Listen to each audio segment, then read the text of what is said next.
Si l'homme ne se distingue ni par sa domination, ni par ses performances, ni par son intelligence, il lui reste néanmoins une certitude indiscutable, celle de sa propre identité, inaltérable et incompromise. Mais au risque de le vexer, l'homme représente plutôt une collection d'espèces cohabitant dans la plus parfaite des collaborations.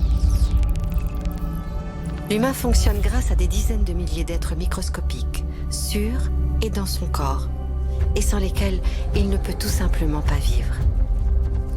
Même propre, toute la surface de sa peau est couverte d'un tapis d'animaux microscopiques, de champignons et de bactéries, qui agissent comme un bouclier protecteur contre les infections. Et son odeur corporelle, si individuelle, si personnelle, n'est autre que celle de son mélange bactérien particulier, dans une sueur autrement inodore. Au plus profond de son être, le mélange de bactéries intestinales est lui aussi propre à chaque personne. Mais elles ne font pas que permettre sa digestion. Elles influencent également sa santé plus globalement, comme un second cerveau. Elles façonnent aussi ses comportements, ses humeurs, et jusqu'à ses goûts et sa personnalité. Les micro-organismes du système digestif sont extrêmement nombreux.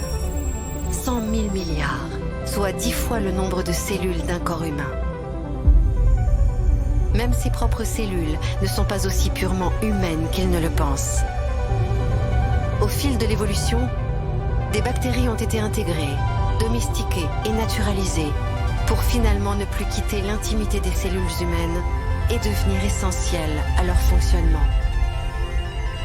Et même à l'échelle la plus intime, celle de ses propres chromosomes, l'intégrité de cette humanité est remise en question.